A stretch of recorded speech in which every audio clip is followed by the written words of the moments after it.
السلام عليكم ورحمة الله وبركاته. إن الحمد لله نحمده ونستعينه ونستغفره ونعوذ بالله من شرور أنفسنا ومن سيئات أعمالنا. من يهده الله فلا مضل له ومن يضلل فلا هادي له. وأشهد أن لا إله إلا الله وحده لا شريك له. وأشهد أن محمدًا عبده ورسوله. اللهم صل على محمد وعلى آل محمد كما صليت على إبراهيم وعلى آل إبراهيم إنك حميد مجيد. اللهم بارك على محمد وعلى آل محمد كما باركت على إبراهيم وعلى آل إبراهيم إنك حميد مجيد. يا أيها الذين آمنوا اتقوا الله حق تقاته ولا تموتن إلا وأنتم مسلمون. أما بعد فإن خير الكلام كلام الله وخير الهدي هدي محمد صلى الله عليه وسلم وشر الأمور محدثاتها وكل محدثة بدعة وكل بدعة ضلالة. സ്നേഹമുള്ള സഹോദരന്മാരെ, സഹോദരികളെ, വിശ്വാസികളെ, നമുക്ക് എല്ലാ ആളുകൾക്കും നമ്മുടെ മരണശേഷം പോയി കിടക്കേണ്ടുന്ന ഖബർ, അതിൻ്റെ ഇസ്ലാമികമായ നിയമങ്ങൾ ഇതാണ് നമ്മൾ കഴിഞ്ഞ ക്ലാസ്സിലൂടെ വിശദീകരിച്ചു തുടങ്ങിയത്. ഖബറിൽ മയ്യത്തിനെ വെക്കുവാൻ ആവശ്യമായ നിലക്കുള്ള വിശാലതയും അതുപോലെ തന്നെ സുരക്ഷിതത്വത്തിനാവശ്യമായ നിലക്കുള്ള ആഴവും ഉണ്ടായിരിക്കണം എന്നത് ഇസ്ലാമിന്റെ നിയമമാണ്. സ്വഹാബിമാര് ഖബർ കുഴിച്ചുകൊണ്ടിരിക്കുന്ന സന്ദർഭത്തിൽ നബി സല്ലല്ലാഹു അലൈഹി വസല്ലം മുകളിൽ നിന്ന് നിർദ്ദേശം കൊടുക്കുകയുണ്ടായി. ഇഹ്ഫിറൂ വഔസിഉ, നിങ്ങൾ കുഴിക്കൂ, വിശാലമാക്കൂ. വിശാലമായ നിലക്ക് ഖബർ കുഴിക്കാനാണ് നബി സല്ലല്ലാഹു അലൈഹി വസല്ലം നിർദ്ദേശിച്ചത്. മയ്യത്തിനെ പ്രയാസപ്പെടുത്തി ഞെക്കി ഞെരുക്കി വെക്കുന്ന വീതിയില്ലാത്ത അവസ്ഥയിൽ നിന്ന് വ്യത്യസ്തമായി ഒരു മയ്യത്തിനെ ശരിയായ നിലക്ക് വെക്കുവാൻ ആവശ്യമായ വിശാലതയാണ് അതുകൊണ്ട് ഉദ്ദേശിക്കപ്പെടുന്നത്. എത്ര ആഴമുണ്ടായിരിക്കണം എന്നതിൽ പണ്ഡിതന്മാർ പല ചർച്ചകളും നടത്തിയിട്ടുണ്ട്. ചില ആളുകൾ അതിന് പ്രയോഗിച്ച പ്രയോഗം ഖാമത്തൻ വബസ്തതൻ എന്നാണ്.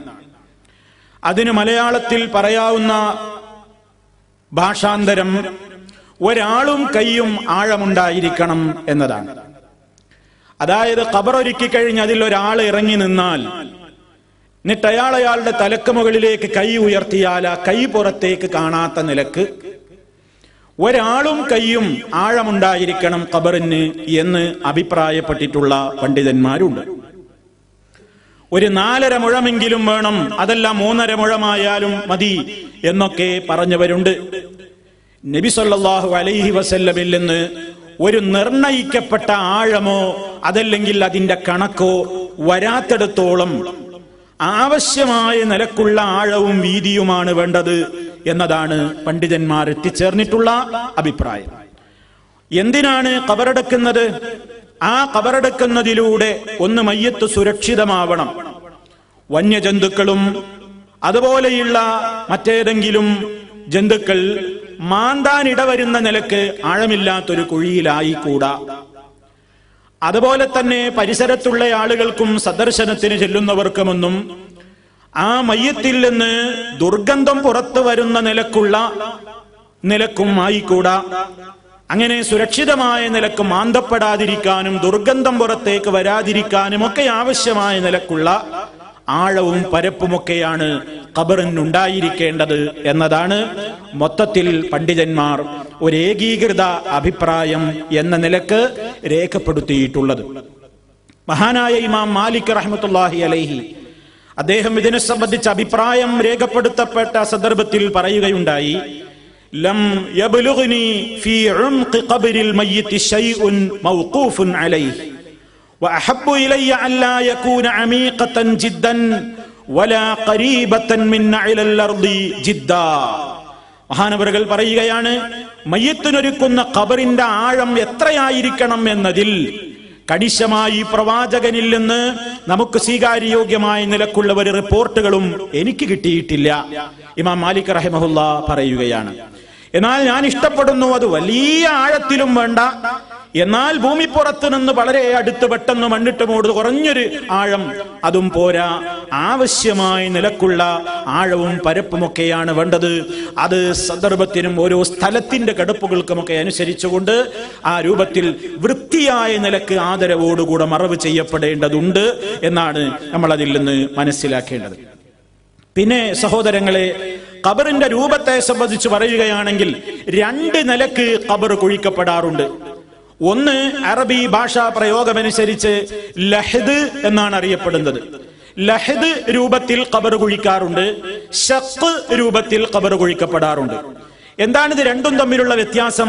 ലഹ്ദ് എന്ന് പറഞ്ഞാൽ ചില പ്രദേശങ്ങളിൽ നമുക്ക് കാണാം ഖബർ ആദ്യത്തെ ഭാഗം ശരിക്കും താഴോട്ട് കുഴിച്ചെടുത്തതിന്റെ ശേഷം പിന്നീട് ഖബറിന്റെ ഖിബിലയോടടുത്ത ആ സൈഡിലേക്ക് തുരന്ന് അവിടെ ഒരു പ്രത്യേകമായ രൂപത്തിലുള്ള ഒരു അറയുണ്ടാക്കി അതിലേക്ക് മയ്യത്ത് കടത്തി വെച്ച് പിന്നീട് പുറമേക്ക് കല്ലുകൾ കൊണ്ട് മൂടുന്ന രൂപമാണ് ലഹ്ദിനുള്ളത്.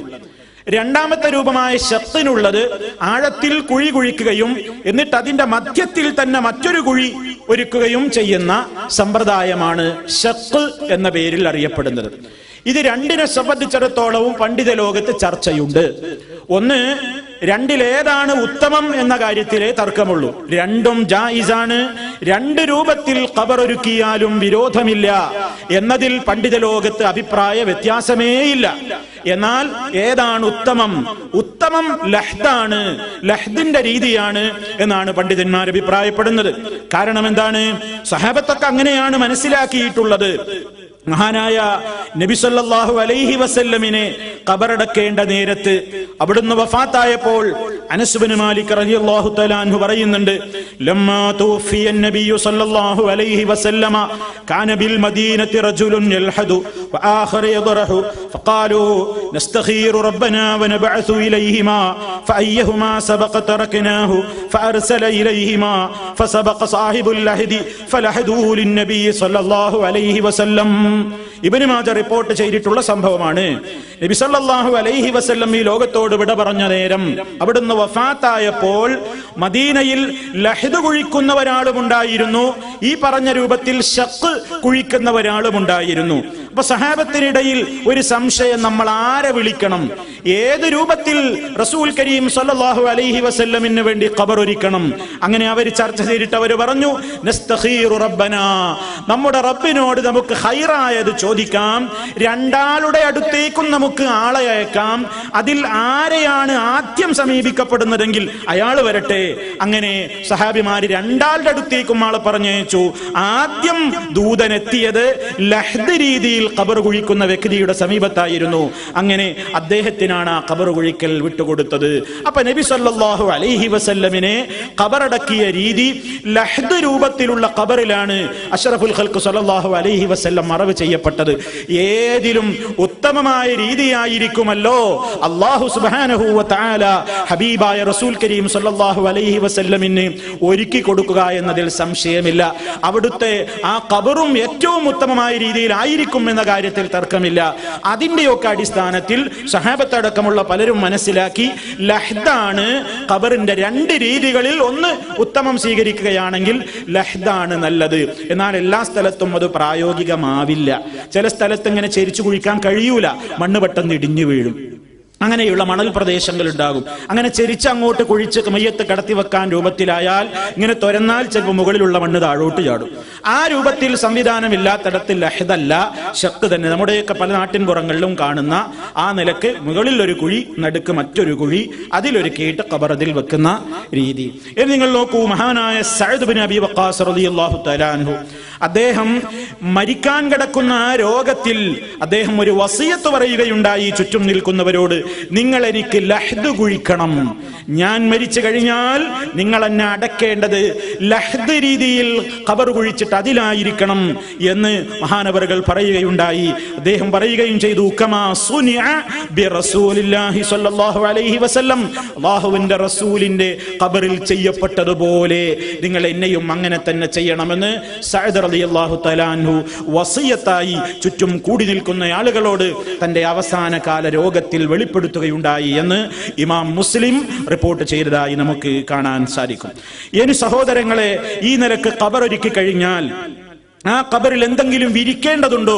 ഖബറിൽ എന്തെങ്കിലും തലയണ വെക്കുക, അല്ലെങ്കിൽ എന്തെങ്കിലും വിരിപ്പ് വിരിക്കുക, അങ്ങനെയുള്ള സമ്പ്രദായങ്ങളൊന്നും ഇല്ല. എന്നാൽ നമ്മൾ ഒരു കാര്യം അറിയണം, ചരിത്രത്തിൽ ഹബീബായ റസൂലുള്ളാഹി സ്വല്ലല്ലാഹു അലൈഹി വസല്ലം നിരന്തരമായി ഉപയോഗിച്ചിരുന്ന അവിടുത്തെ ഒരു ചുവന്ന വിരിപ്പുണ്ടായിരുന്നു. ഖതീഫ ഹംറാ എന്നാണ് ഹദീസിൽ കാണുന്നത്. ഒരു ചുവന്ന വിരിപ്പ് നബി സല്ലല്ലാഹു അലൈഹി വസല്ലം സ്ഥിരമായി ഉപയോഗിച്ചിരുന്ന ആ വിരിപ്പ് എന്ത് ചെയ്യണം എന്ന കാര്യത്തിൽ അത് പലരും അത് എനിക്ക് വേണം എന്നൊക്കെയുള്ള അഭിപ്രായ വ്യത്യാസങ്ങൾ ഉണ്ടായപ്പോൾ ആ നിലക്ക് അതാർക്കും വേണ്ട എന്ന നിലക്ക് ഹബീബായ നബി സല്ലല്ലാഹു അലൈഹി വസല്ലമിന്റെ ഖബറിൽ അത് വിരിച്ചു. അതിന്മേലാണ് അവിടുത്തെ ശറഫാക്കപ്പെട്ട ഭൗതിക ശരീരം വെച്ചത് എന്ന് നമുക്ക് ഹദീസുകളിൽ കാണാം. എന്നാൽ അതിന്റെ അടിസ്ഥാനത്തിൽ നബി സല്ലല്ലാഹു അലൈഹി വസല്ലമിന്റെ ഖബറിൽ ഇങ്ങനെ വിരിപ്പ് വിരിച്ചിട്ടുണ്ടല്ലോ, അതുകൊണ്ട് എല്ലാവരുടെയും ഖബറിൽ വിരിപ്പ് വിരിക്കൽ സുന്നത്താണ് എന്ന് ഒരു പണ്ഡിതനും രേഖപ്പെടുത്തിയിട്ടില്ല. ആരും അതിന്റെ അടിസ്ഥാനത്തിലോട്ട് പറഞ്ഞിട്ടുമില്ല എന്ത് ഖബറിൽ വിരിപ്പ് വിരിക്കൽ സുന്നത്തുണ്ട് എന്നൊരാളും പറഞ്ഞിട്ടില്ല. എന്നാൽ ഈ സംഭവത്തെ സംബന്ധിച്ചിടത്തോളം ചർച്ച ചെയ്ത പണ്ഡിതന്മാർ പറയുന്നത് ആ വിരിപ്പ് ശഖ്റാൻ റളിയല്ലാഹു തആല അൻഹു, അദ്ദേഹം ഖബറിൽ ഇറങ്ങിയ ഒരു സ്വഹാബിയായിരുന്നു. ആ ശഖ്റാൻ റളിയല്ലാഹു തആല അൻഹു അദ്ദേഹം അത് അങ്ങനെ ചെയ്തു. ആരും അത് എതിർത്തില്ല. അങ്ങനെ തന്നെ അത് അംഗീകരിക്കപ്പെടുകയാണ് ഉണ്ടായത് എന്നതാണ് പ്രവാചക ചരിത്രത്തിൽ നമുക്ക് രേഖപ്പെടുത്തപ്പെട്ട ഒരു കാര്യമായിട്ട് നമ്മൾ മനസ്സിലാക്കിയിരിക്കേണ്ടത്. അപ്പൊ അതിലൊരു മാതൃകയുണ്ട് എന്ന് മനസ്സിലാക്കി ഖബറിൽ ഇങ്ങനെ വിരിപ്പ് വിരിക്കൽ സുന്നത്തുണ്ട് എന്ന് പണ്ഡിത ലോകത്താരും അഭിപ്രായപ്പെട്ടിട്ടുമില്ല, അതിന്റെ ആവശ്യവുമില്ല എന്ന് നമ്മൾ മനസ്സിലാക്കിയിരിക്കേണ്ടതാണ്. ഇനി പ്രിയപ്പെട്ടവരെ, നബി സല്ലല്ലാഹു അലൈഹി വസല്ലം നമുക്ക് പഠിപ്പിച്ചിരുന്ന രീതി അനുസരിച്ച് ഖബർ മൂടൽ, മേലെ കല്ലുകളോ അതല്ലെങ്കിൽ പലകകളോ അതല്ലെങ്കിൽ മണ്ണ് കുഴച്ച നിലക്കുള്ള കല്ലുകളോ, ഇനി അതും ഓരോ പ്രദേശത്ത് കിട്ടാനില്ലെങ്കിൽ കോൺക്രീറ്റ് സ്ലാബുകളോ ഒക്കെ കൊണ്ടാണ് മയ്യത്ത് അടക്കം ചെയ്തിട്ടുള്ള ആ അറ അത് ഷത്ത് രീതിയിൽ മധ്യത്തിൽ കുഴിച്ചതാണെങ്കിലും ചെരിച്ച് ലഹദി രീതിയിലാണെങ്കിലും ഒക്കെ മൂടേണ്ടത്. നമ്മുടെയൊക്കെ നാടുകളിൽ പലപ്പോഴും പണ്ട് കാലത്ത് വെട്ട് കല്ലുകൾ, ചെങ്കല്ലുകൾ കൊണ്ട് മൂടാറുണ്ടായിരുന്നു. പിന്നെ ചില സ്ഥലങ്ങളിൽ മണ്ണുകൾ കൊണ്ട് തീർത്തിട്ടുള്ള കട്ടകൾ, മൺകട്ടകൾ കല്ലിന്റെ രൂപത്തിൽ വാർത്തെടുത്തിട്ടുള്ള അതുകൊണ്ട് മൂടാറുണ്ട്. വേറെ ചില സ്ഥലങ്ങളിൽ പിന്നെ ഹുരുഡീസ് എന്ന് പറയുന്ന ആ നിലക്കുള്ള സംവിധാനങ്ങൾ കൊണ്ട് മൂടാറുണ്ട്. ചില സ്ഥലങ്ങളിൽ കോൺക്രീറ്റ് സ്ലാബുകൾ വാർത്ത് വെച്ച്, അത് പള്ളിക്കാടുകളിൽ ഇങ്ങനെ വാർത്ത് വെച്ചിട്ടുണ്ടാകും, ആവശ്യമാകുന്ന നിലക്ക് അത് എടുത്തു കൊണ്ടുവന്ന് വെക്കുകയൊക്കെ ചെയ്യുന്ന സംവിധാനങ്ങളുണ്ട് എന്ന് നമ്മൾ മനസ്സിലാക്കണം. ഏതായിരുന്നാലും ആ നിലക്ക് ഭദ്രമായ നിലക്ക് അത് മണ്ണുകൊണ്ടൊക്കെ അതിലേക്ക് ദ്വാരങ്ങൾ, മണ്ണൊന്നും അതിലേക്ക് വീഴാതെ കൃത്യമായി തന്നെ വൃത്തിയായി അത് ശരിക്കും ഭദ്രമായി അടക്കേണ്ടതുണ്ട്. അതിന്റെ ശേഷം പിന്നെ എന്ത് ചെയ്യണം? പിന്നെയാണ് മണ്ണൊന്നാകെ കോരിയിടുന്നത്. മണ്ണൊന്നാകെ കോരിയിടുകയാണ്. മയ്യത്തിന്റെ നേരെ മേലേക്ക് മണ്ണ് കോരിയിടുന്ന ഒരു സമ്പ്രദായം ഇസ്ലാമികമല്ല. അതുകൊണ്ടാണ് ഒരു പ്രത്യേക അറയുണ്ടാക്കി അതിൽ മയ്യത്ത് വെക്കുകയും മുകളിൽ കല്ലുകൾ കൊണ്ടോ സ്ലാബുകൾ കൊണ്ടോ ഒക്കെ വൃത്തിയായി മൂടി അതിന്റെ എല്ലാ ദ്വാരങ്ങളും അടച്ചു ഭദ്രമാക്കി മണ്ണതിലേക്ക് വീഴാത്ത നിലക്ക് സുരക്ഷിതമാക്കിയതിന്റെ ശേഷം പിന്നീടാണ് നാലുഭാഗത്തു നിന്നും എന്ത് ചെയ്യേണ്ടത്? മണ്ണതിലേക്ക് കൈക്കോട്ട് കൊണ്ടോ മറ്റ് സംവിധാനങ്ങൾ മുഖേനയൊക്കെ കോരിയിടേണ്ടത്.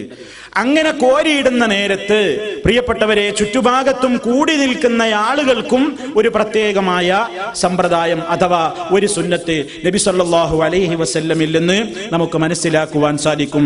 അന്ന റസൂലുള്ളാഹി സ്വല്ലല്ലാഹു അലൈഹി വസല്ലം സ്വല്ലാ അലാ ജനാസ, പ്രവാചകൻ സ്വല്ലല്ലാഹു അലൈഹി വസല്ലം ഒരിക്കൽ ഒരു ജനാസക്ക് വേണ്ടി നമസ്കരിച്ചു. പിന്നീട് അവിടുന്ന് ഖബർസ്ഥാനിലെത്തി. ഖബറടക്ക ചടങ്ങിന്റെ സന്ദർഭത്തിൽ അവിടുന്ന് ഫഹസാ അലൈഹി മിൻ ഖിബലി റഅസിഹി സലാസാ, നബി സല്ലല്ലാഹു അലൈഹി വസല്ലം ആ മയ്യത്തിന്റെ തലയുടെ ഭാഗത്ത് നിന്നുകൊണ്ട്, ഖബറിന്റെ തലക്കു ഭാഗത്ത് നിന്നുകൊണ്ട് 3 പിടി മണ്ണ് വാരിയിടുകയുണ്ടായി. അപ്പോ ഖബറടക്കത്തിൽ പങ്കെടുക്കുന്ന ആളുകൾ, അവിടെ കൂടിയവർ വലിയ പ്രയാസങ്ങളൊന്നുമില്ലെങ്കിൽ അവിടെയുള്ള എല്ലാവരും ഒരു 3 പിടി 2 കൈ കൊണ്ടും 3 പിടി മണ്ണ് വാരി ഖബറിലേക്ക് ഇടുന്നത് സുന്നത്താണ്. എന്നാൽ നമ്മൾ മനസ്സിലാക്കിയിരിക്കേണ്ട മറ്റൊരു കാര്യമുണ്ട്. ചില ആളുകൾ സാന്ദർഭികമായി നേരത്തൊരു ദിക്ർ, അതല്ലെങ്കിൽ ഒരു ദുആ, അതല്ലെങ്കിൽ ഒരു പ്രത്യേകമായ ഒരു ദിക്ർ ഈ സന്ദർഭത്തിൽ പറഞ്ഞു കാണുന്നതായി നമ്മൾ കാണാറുണ്ട്, കേൾക്കാറുണ്ട്. ഒന്നാമത്തെ പിടി വാരിയിടുമ്പോ മിൻഹാ ഖലഖനാകും വഫീ, രണ്ടാമത്തെ പിടി വാരിയിടുമ്പോൾ വഫീഹാ നുഈദുകും, മൂന്നാമത്തെ പിടി വാരിയിടുമ്പോൾ വമിൻഹാ നുഖ്രിജുകും താറതൻ നുഖ്റാ. ഇത് ഖുർആനിൽ വന്ന ആയത്താണ്, അർത്ഥത്തിനൊന്നും തകരാറില്ല. എന്താ അതിൽ പറയുന്നത്? മിൻഹാ ഖലഖനാകും, ഈ മണ്ണിൽ നിന്നാണ് നിങ്ങളെ നാം സൃഷ്ടിച്ചത്. വഫീഹാ നുഈദുകും, അതിലേക്ക് തന്നെ നിങ്ങളെ നാം മടക്കുകയും ചെയ്യുന്നു. വമിൻഹാ നുഖ്രിജുകും താറതൻ നുഖ്റാ, മറ്റൊരു പ്രാവശ്യം അതിൽ നിന്ന് നിങ്ങളെ നാം പുറത്തേക്ക് കൊണ്ടുവരികയും ചെയ്യുന്നതാണ്. സത്യമാണ്, യാഥാർത്ഥ്യമാണ്, ആശയത്തിനൊരു തകരാറുമില്ല, ഖുർആനല്ലേ. എന്നാൽ ഇവിടെ പ്രശ്നം എന്താണ്? ഇങ്ങനെ 3 പിടി മണ്ണ് വാരിയിടുന്ന നേരത്ത് അത് പറയൽ സുന്നത്തുണ്ടോ?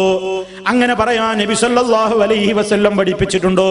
പ്രിയപ്പെട്ടവരെ, ആ വിഷയത്തിൽ റിപ്പോർട്ട് ചെയ്യപ്പെട്ടിട്ടുള്ള റിപ്പോർട്ടുകളൊക്കെ അതീവ ദുർബലങ്ങളായതുകൊണ്ട് അങ്ങനെ മണ്ണ് വാരിയിടൽ സുന്നത്തുണ്ട് എന്നതല്ലാതെ ആ അവസരത്തിൽ മിൻഹാ ഖലഖനാകും വഫീഹാ നുഈദുകും വമിൻഹാ നുഖ്രിജുകും താറതൻ നുഖ്റാ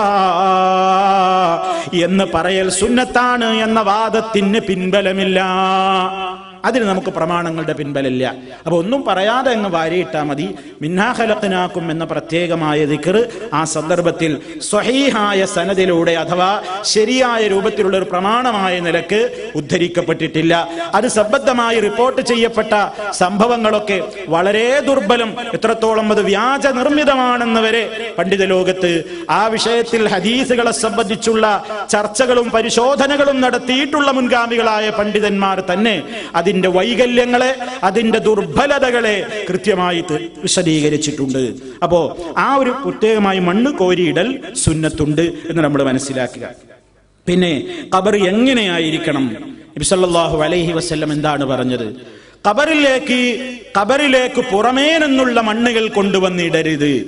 ഖബർ കുഴിക്കാൻ വേണ്ടി കുഴിക്കുന്ന സന്ദർഭത്തിൽ പുറത്തേക്ക് എടുത്തിട്ടുള്ള മണ്ണ് എത്രയാണോ ഉള്ളത് ആ മണ്ണ് തന്നെ എമ്പാടും മതി ഖബർ നിറയാൻ. മാത്രമല്ല ആ മണ്ണ് തന്നെ കൃത്യമായിട്ട് വരണ്ടിക്കോരി ഖബറിലേക്ക് ഇട്ട് കഴിഞ്ഞാൽ ഇസ്ലാമികമായ നിലക്ക് ഒരു ഖബർ ഭൂമിയുടെ സമനിരപ്പിൽ നിന്ന് എത്ര ഉയരണമെന്നാണോ ഹബീബായ നബി സല്ലല്ലാഹു അലൈഹി വസല്ലം പറഞ്ഞത്, അതിനത് മതി. നേരെ ഖബറിൽ നിന്ന് കുഴിച്ച മണ്ണുകൊണ്ട് ഖബർ സമതരാവൂല. ശരിക്കും ഫുൾ അതിലേക്ക് തന്നെ ഇട്ടാൽ അതിങ്ങനെ പിന്നീട് ഒരല്പം ഉയരും. എത്രത്തോളം ഉയരും? ഖദ്റ ശിബിരിൻ.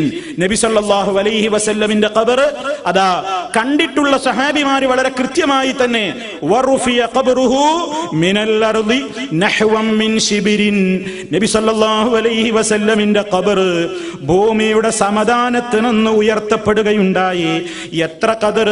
നഹ്വം മിൻ ശിബിരിൻ, ഒരു ചാണോളം ഉയരത്തിൽ. ഭൂമിയിൽ നിന്ന് ഒരു ചാൺ ഉയരത്തിൽ, അത്രമാത്രം ഉയരമേ നബി സല്ലല്ലാഹു അലൈഹി വസല്ലമിന്റെ ഖബറിനുണ്ടായിട്ടുള്ളൂ. അബൂബക്കർ സിദ്ദീഖ് റളിയല്ലാഹു അൻഹുവിന്റെ ഖബറിനുണ്ടായിട്ടുള്ളൂ. ഉമർ ഖത്താബ് റളിയല്ലാഹു അൻഹുവിന്റെ ഖബറിനുണ്ടായിട്ടുള്ളൂ. അല്ലാഹുവിന്റെ റസൂലിന് നേതൃത്വം നൽകിയിട്ടുള്ള ഖബറടക്കത്തിലും സഹാബത്തിന് നേതൃത്വം നൽകിയിട്ടുള്ള ഖബറടക്കത്തിലുമെല്ലാം ഒരു ചാണിലപ്പുറം ഒരു ഖബറും അവരാരും ഉയർത്തിയിട്ടില്ല. അതാണ് ഇസ്ലാമിന്റെ ചര്യ, അതാണ് ഇസ്ലാമികമായ സമ്പ്രദായം. അപ്പൊ ഭൂമിയോട് സമനിരപ്പാക്കാൻ പാടില്ല. ഭൂമിയിൽ നിന്ന് സമനിരപ്പല്ല, കൃത്യമായി ഖബറേറാൻ തിരിയൂല. ഖബറേറാൻ തിരിയാത്ത നിലക്ക് ഭൂമിയോട് സമനിരപ്പാക്കുക. വാട്ടർ ലെവലിൽ ഇങ്ങനെ പിടിച്ചാൽ ഒന്നും വ്യത്യാസമല്ല, ആ നിലക്കല്ല വേണ്ടത്. എന്നാൽ ഒരുപാട് ഉയർത്താനും പാടില്ല. ഉയർത്തേണ്ടത് എത്രയാണ്? ഒരു ഖദർ, ഒരു ശിബിർ അഥവാ ഒരു ചാൺ ഉയരമാണ് വേണ്ടത്. നബി സല്ലല്ലാഹു അലൈഹി വസല്ലമിന്റെ ഖബറും സഹാബത്തിന്റെ ഖബറും ഒക്കെ അങ്ങനെയായിരുന്നു. മാത്രമല്ല ഇമാം ശാഫിഈ റഹിമഹുല്ലാഹ് അദ്ദേഹം പറഞ്ഞു വഇന്നമാ ഖുൽനാ, അദ്ദേഹം മുമ്പ് പറഞ്ഞു. എന്താ അദ്ദേഹം പറഞ്ഞത്? ഖബർ കുഴിക്കുമ്പോൾ കിട്ടിയിട്ടുള്ള മണ്ണിലപ്പുറം ഖബർ മൂടുമ്പോൾ അതിലേക്ക് പുറമേ നിന്ന് മണ്ണ് വർദ്ധിപ്പിക്കരുത് എന്ന് മഹാനവറുകൾ അടക്കമുള്ള പണ്ഡിതന്മാര് പറഞ്ഞു. എന്നിട്ട് അതിനെപ്പറ്റി അദ്ദേഹം തന്റെ അഭിപ്രായം, എന്തിന്റെ അടിസ്ഥാനത്തിലാണ് ഞാൻ അങ്ങനെ പറഞ്ഞത്, എന്ത് ലക്ഷ്യത്തിലാണ് ഞാൻ അങ്ങനെ പറഞ്ഞത് എന്ന് മഹാനായ ഇമാം ശാഫിഈ റഹിമഹുല്ലാഹ് അദ്ദേഹം പറയുകയാണ്, വഇന്നമാ ഖുൽനാ അന്നഹു യുസ്തഹബ്ബു അല്ലാ യുസാദ ലിയല്ലാ യർതഫിയൽ ഖബ്റു ഇർതിഫാഅൻ കസീറാ. ഭൂമിയിൽ അതാ ഖബർ കുഴിക്കുന്ന നേരത്തുള്ള മണ്ണിനേക്കാൾ അപ്പുറം മണ്ണ് കൊണ്ടുവന്നിടൽ, അത് അങ്ങനെ വർദ്ധിപ്പിക്കാതിരിക്കലാണ് വേണ്ടതെന്ന് ഞാൻ പറയാൻ കാരണം, ഖബർ അതാ ധാരാളം ഉയരമുള്ള ഒരു വസ്തുവാകാൻ പാടില്ല. അങ്ങനെ ഖബർ ഉയർത്താതിരിക്കാനും ഖബർ ഉയരാതിരിക്കാനും വേണ്ടിയാണ്. അപ്പൊ എത്ര ഉയരാന്നൊരു സംശയം ഉണ്ടാവുമല്ലോ. സമതലത്തിൽ പറ്റൂല, ഉയർത്തണം. അപ്പൊ എത്ര ഉയർത്താൻ, എത്രയാണ് ഉയർത്തിക്കൂടെ? അതിനാണ് സ്വഹാബത്ത് ഖദർ പറഞ്ഞു തന്നത്, നബി സല്ലല്ലാഹു അലൈഹി വസല്ലം ഖദർ പഠിപ്പിച്ചു തന്നത്. അവിടുന്ന് നേതൃത്വം കൊടുത്ത ഖബറടക്ക ചടങ്ങുകളിലും സ്വഹാബത്ത് നേതൃത്വം കൊടുത്ത ചടങ്ങുകളിലുമൊക്കെ ഖദറ ശിബിരിൻ അല്ലെങ്കിൽ നഹ്വം മിൻ ശിബിരിൻ, ഒരു ചാണോളം മാത്രമാണ് ഉയർത്തിയിട്ടുള്ളത്. പിന്നെ ആ ഉയർത്തി ആ രൂപത്തിലുള്ള ഖബർ, ഒരു ചാണോളം ഉയർന്ന ഖബർ തന്നെ എങ്ങനെയായിരിക്കുന്നതാണ് ഉത്തമം എന്നതിലും ചർച്ചയുണ്ട്. ഒന്ന്, ഒരു വിഭാഗം പറയുന്നത് ഖബർ ഇങ്ങനെ മുസന്നമാവണം. മുസന്നമ എന്ന് പറഞ്ഞാൽ ഇങ്ങനെ കൂർത്ത് നിൽക്കുന്ന നിലക്ക് ഒരു ചാൺ ഉയർത്തണം.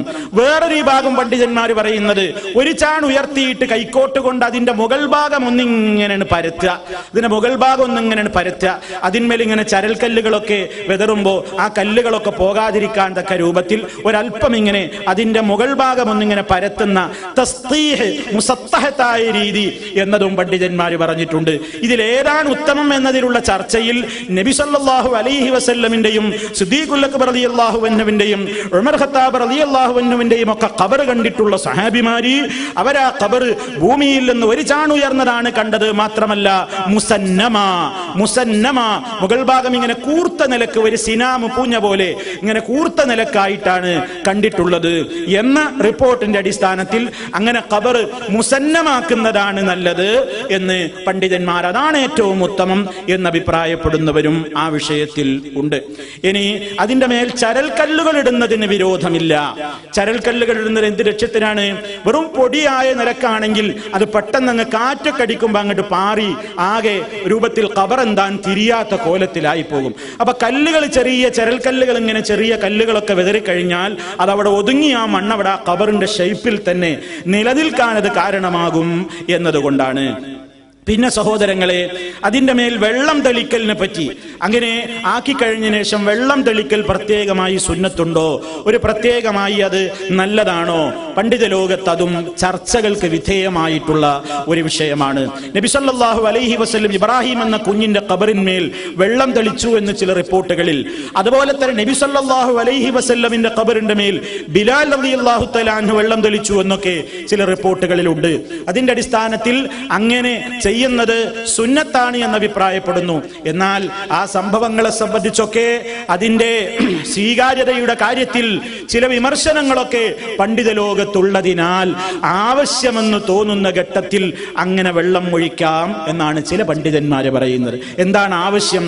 ആ മണ്ണവിടെ ഒതുങ്ങി നിൽക്കാൻ വേണ്ടി, ആ മണ്ണവിടെ ഒതുങ്ങി നിൽക്കുന്ന ആവശ്യാർത്ഥം വെള്ളം ഇങ്ങനെ തെളിച്ചാൽ ആ മണ്ണിങ്ങനെ അല്പം അവിടെ ഭദ്രമായിട്ട് നിൽക്കും. അതല്ലാത്ത നിലക്കുള്ള പൊടിമണ്ണായാൽ നേരത്തെ പറഞ്ഞതുപോലെ ഇങ്ങനെ കാറ്റടിച്ച് പറക്കാനും ഖബർ ഏതാണെന്ന് തിരിയപ്പെടാതാവാനും ഒക്കെ സാധ്യതയുണ്ട്. അങ്ങനെ പറയുന്ന പണ്ഡിതന്മാർ നല്ല മഴയുള്ള സന്ദർഭമാണെങ്കിൽ പ്രത്യേകം വെള്ളം ഒഴിക്കേണ്ടതില്ല. കാരണം ഈ ആവശ്യാർത്ഥമാണല്ലോ ഇങ്ങനെ ചെയ്യുന്നത്, അത് മഴവെള്ളത്തിലൂടെ ലഭിക്കുന്നുമുണ്ടല്ലോ, അതുകൊണ്ട് പ്രത്യേകം വെള്ളം ഒഴിക്കേണ്ടതില്ല എന്നാണ് രണ്ടാമത്തെ വീക്ഷണമുള്ള പണ്ഡിതന്മാർ പറയുന്നത്. അതൊരു പുണ്യകർമ്മം എന്ന നിലക്കല്ല, ആവശ്യമെന്ന് തോന്നുന്ന സന്ദർഭങ്ങളിൽ അങ്ങനെ ഖബറടക്ക ചടങ്ങിന്റെ ശേഷം അതിന്മേൽ ആ മണ്ണവിടെ ഒതുങ്ങി നിൽക്കേണ്ട നിലയ്ക്ക് വെള്ളം ഒഴിക്കാവുന്നതാണ് എന്ന റിപ്പോർട്ടുകളും പണ്ഡിതന്മാര് ആ അടിസ്ഥാനത്തിലും അഭിപ്രായങ്ങൾ പറഞ്ഞിട്ടുള്ളവരുണ്ട്. പിന്നെ നമ്മൾ മനസ്സിലാക്കിയിരിക്കേണ്ടത്, അങ്ങനെ ആ ഖബറടക്കം കഴിഞ്ഞാൽ അതിന്മേൽ വല്ലതും കുത്തേണ്ട ആവശ്യമുണ്ടോ? ചില സ്ഥലങ്ങളിലൊക്കെ ചില ആളുകൾ പച്ചക്കമ്പ് കുത്താറുണ്ട്. പച്ച നിറത്തിലുള്ള ചെടി അതിന്മേൽ 2 ഭാഗത്തും കുത്താറുണ്ട്. അതുപോലെ തന്നെ പൂക്കൾ വിതറാറുണ്ട്. അതുപോലെ തന്നെ ആ രൂപത്തിലുള്ള പല ആചാരങ്ങളും പലരും ചെയ്യാറുണ്ട്. വാസ്തവത്തിൽ പൂക്കൾ വിതറുന്ന ആളുകൾ പറയുന്നു, പൂവ് സുഗന്ധമുള്ളതല്ലേ, സുഗന്ധമുള്ള പൂവ് ഖബറിന്മേൽ വിതറിക്കഴിഞ്ഞാൽ സുഗന്ധം മലായിക്കത്തുകൾക്ക് ഇഷ്ടമാണ്. അപ്പൊ മലക്കുകൾ ആ ഖബറിന്റെ അടുക്കൽ ഇറങ്ങും, അത് മുഖേന ഈ മയ്യത്തിന് റഹ്മത്തിറങ്ങാൻ കാരണമാകും. അതുകൊണ്ട് ഖബറടക്കി കഴിഞ്ഞാൽ സുഗന്ധമുള്ള പൂക്കൾ വിതറുന്നത് നല്ലതാണ് എന്ന് ചിലർ അഭിപ്രായപ്പെടുന്നു. ലാ അസ്ല ലഹു, ഒരടിസ്ഥാനവും അതിനില്ല, ഒരടിസ്ഥാനവും അതിന് ഇല്ല. ഹബീബായ നബി സല്ലല്ലാഹു അലൈഹി വസല്ലമോ സഹാബത്തോ അങ്ങനെ ഒരു സമ്പ്രദായം, ഇങ്ങനെ റഹ്മത്തിന്റെ മയ്യത്തിന് കൂടുതൽ റഹ്മത്ത് കിട്ടുന്ന ഒരു കാര്യം ഹബീബായ നബി തങ്ങൾ ഒഴിവാക്കില്ല, സഹാബത്ത് ഒഴിവാക്കുകയില്ല, അവരാരും അങ്ങനെ ചെയ്തതായി ചരിത്രത്തിലില്ല. അതുകൊണ്ട് അങ്ങനെ പൂവിതറുന്നതും പൂവിടുന്നതുമൊന്നും ഒരിക്കലും ഇസ്ലാമികമല്ല എന്ന് നമ്മൾ മനസ്സിലാക്കിയിരിക്കുക. അടുത്ത വിഷയം നമ്മുടെ നാടുകളിൽ കാണുന്ന ഈ പച്ചകുത്തലാണ്, ചെടി കുത്തും. ചില ആളുകൾ പറയുന്നു അങ്ങനെ ചെടി കുത്തേണ്ടതുണ്ട്. കാരണം ആ ചെടി ഇങ്ങനെ പച്ചയായി നിൽക്കുന്നിടത്തോളം, ഉണങ്ങാതെ നിൽക്കുന്നിടത്തോളം ആ ചെടിയുടെ തസ്ബീഹ് മുഖേന ഈ മരിച്ചു കിടക്കുന്ന മയ്യത്തിനതുകൊണ്ട് റഹ്മത്ത് കിട്ടും, അദ്ദേഹത്തിന് അതുകൊണ്ട് കാരുണ്യം കിട്ടും എന്ന് അഭിപ്രായപ്പെടുന്നു. അത്തരത്തിലുള്ള ആ വിശ്വാസം പറയുന്ന ആളുകൾ എന്ത് ചെയ്യുന്നു? ഒരു ചെടി ഉണങ്ങിക്കഴിഞ്ഞാൽ കുറച്ച് ദിവസങ്ങൾക്ക് ശേഷമെങ്ങാനും ഈ ചെടിക്ക് ഉണക്കം ബാധിച്ചിട്ടുണ്ടെങ്കിൽ അവർ പുതിയൊരു ചെടി കുത്തും, എന്നിട്ട് അത് ഉണങ്ങിയാൽ വേറൊന്ന് കുത്തും. അങ്ങനെ നിരന്തരമായി ഒരു ചെടി കുത്തുന്ന ഒരു സമ്പ്രദായം ചിലയിടങ്ങളിൽ കാണുന്നു. ഈ ചെടി പച്ചയായി നിലനിൽക്കുന്നിടത്തോളം കാലം ഈ പച്ചയായ ചെടി ചൊല്ലുന്ന തസ്ബീഹ് അത് ഈ മയ്യത്തിന് ഉപകരിക്കും എന്നാണ് അവർ ന്യായം പറയുന്നത്. ഇത് നബി സല്ലല്ലാഹു അലൈഹി വസല്ലം പഠിപ്പിച്ചു തന്നതല്ല. പ്രവാചകൻ സല്ലല്ലാഹു അലൈഹി വസല്ലം അങ്ങനെ പറഞ്ഞിരുന്നിട്ടില്ല. അങ്ങനെ തോട്ടങ്ങളും അതുപോലെ തന്നെയുള്ള ചെടികളുമൊക്കെയുള്ള സ്ഥലങ്ങളിൽ നോക്കിയിട്ട് ഖബറൊരുക്കിയാൽ അങ്ങനെ അതുകൊണ്ടൊരു പ്രത്യേക നേട്ടമുള്ളതായോ, അതല്ലെങ്കിൽ ഖബറിന്റെ പുറത്ത് അങ്ങനെ ഒരു ചെടി കുത്തി അത് വളർത്തുവാനോ നബി സല്ലല്ലാഹു അലൈഹി വസല്ലമും സഹാബത്തും നമുക്ക് കാണിച്ചു തന്നിട്ടില്ല. അതുകൊണ്ട് ആ സമ്പ്രദായം അനാചാരാണ്. പിന്നെയുള്ളത് എന്താണ്? ഇങ്ങനെ നബി സല്ലല്ലാഹു അലൈഹി വസല്ലമിന്റെ കാലത്തൊരു സംഭവം ഉണ്ടായിട്ടുണ്ട്. അതെന്താണ്? ഒരിക്കൽ പ്രവാചകനും സഹാബത്തും ഒരു സ്ഥലത്തുകൂടെ നടന്നു പോകുമ്പോ അതാ 2 ഖബറുകളിൽ നിന്ന് ശിക്ഷിക്കപ്പെടുന്ന രംഗം നബി സല്ലല്ലാഹു അലൈഹി വസല്ലമിനതാ പ്രത്യേകമായി അള്ളാഹു കാണിച്ചു കൊടുക്കുകയാണ്. സഹാബത്ത് കാണുന്നില്ല, കേൾക്കുന്നില്ല. അള്ളാന്റെ റസൂല് ആ ഖബറുകളിൽ ശിക്ഷ നടക്കുന്നതായി പ്രവാചകന് വിവരം കിട്ടുന്നു. ഈ സന്ദർഭത്തിൽ അതിന്റെ വിശദാംശം പ്രിയപ്പെട്ടവരെ, ഖബറിൽ വരാൻ പോകുന്ന ശിക്ഷയെ സംബന്ധിച്ച് ഖബറിൽ ശിക്ഷകൾ വരുന്നത് ഏതെല്ലാം പാപങ്ങളുടെ പേരിലാണ് എന്ന് നമുക്ക് വിശദീകരിക്കുന്ന ക്ലാസ്സിലേക്ക് ഞാൻ മാറ്റിവെക്കുകയാണ്. ഈ സന്ദർഭത്തിൽ ആവശ്യമുള്ളൊരു കാര്യം മാത്രം പറയട്ടെ. അതെന്താണ്? നബി സല്ലല്ലാഹു അലൈഹി വസല്ലം ആ ശിക്ഷ മനസ്സിലാക്കിയ നേരത്ത് സ്വഹാബത്തിനോട് പറയുന്നു, നിങ്ങൾ എനിക്ക് ഒരു ഈത്തപ്പനയുടെ മട്ടൽ കൊണ്ടുവരൂ. അങ്ങനെ നബി സല്ലല്ലാഹു അലൈഹി വസല്ലം ഈത്തപ്പനയുടെ ഒരു മട്ടൽ, ഒരു കമ്പെടുത്തു. എന്നിട്ട് നബി സല്ലല്ലാഹു അലൈഹി വസല്ലം അത് 2ആയി പിളർത്തി, അത് 2ആയി പകുത്തു. ഫഗറസ ഫീ കുല്ലി ഖബരിൻ വാഹിദ. എന്നിട്ട് ഈ 2 ആളുകളുടെ ഖബറിൽ, ഓരോരുത്തരുടെ ഖബറിന്റെ മീതെയും നബി സല്ലല്ലാഹു അലൈഹി വസല്ലം ഇതിലെ ഓരോ ഭാഗം അങ്ങ് കുത്തിവെച്ചു, അതിലേക്ക് അങ്ങ് കട്ടുവെച്ചു. ഫഖാലു, ഈ രംഗം കാണുകയാണ് സഹാബമാര്. അവര് ചോദിച്ചു, യാ റസൂലല്ലാഹ്, ലിമ ഫഅൽത ഹാദാ, അല്ലാഹുവിന്റെ റസൂലേ എന്തിനാണ് അങ്ങ് ഈ പ്രവൃത്തി ചെയ്തത്, എന്തിനു വേണ്ടിയാണ് അങ്ങൊന്നിങ്ങനെ ചെയ്തത്? ഖാല, നബി സല്ലല്ലാഹു അലൈഹി വസല്ലം പറയാണ്, ലഅല്ലഹു യുഖഫിഫു അൻഹുമാ മാ ലം യൈബസാ, അത് ഉണങ്ങാത്തിടത്തോളം അവരുടെ ശിക്ഷയിൽ നിന്നവർക്ക് ലഘൂകരണം കിട്ടിയേക്കാം. ഇതാണ് നബി സല്ലല്ലാഹു അലൈഹി വസല്ലമിന്റെ കാലത്ത് നടന്നൊരു സംഭവം. ഇവിടെ എന്താണ് പ്രിയപ്പെട്ടവരെ സംഭവിച്ചത്? ഈ സംഭവത്തിന്റെ അടിസ്ഥാനത്തിൽ ചില ആളുകളൊക്കെ മനസ്സിലാക്കിയത് എന്താണ്? ഇങ്ങനെ ഖബറടക്കം നടന്നാലും ആ ഖബറിന്മേൽ ഇങ്ങനെ ഒരു പച്ച ചെടി കുത്തുന്നത് പുണ്യകർമ്മമാണ് എന്ന് മനസ്സിലാക്കി. എന്നാൽ ഈ വിഷയകമായി ചർച്ചകൾ വളരെയേറെ പണ്ഡിത ലോകത്ത് നടന്നിട്ടുണ്ട്. അവര് പറയുന്നത് യകൂനു ദാലിക ഖാസ്സൻ ബിർറസൂലി സല്ലല്ലാഹു അലൈഹി വസല്ലം, ഇത് അല്ലാഹുവിന്റെ റസൂലിന് മാത്രം പ്രത്യേകമായുള്ള സമ്പ്രദായമാണ്. നബി സല്ലല്ലാഹു അലൈഹി വസല്ലമിന് മാത്രമേ ഇങ്ങനെ ചെയ്യാൻ പറ്റുള്ളൂ.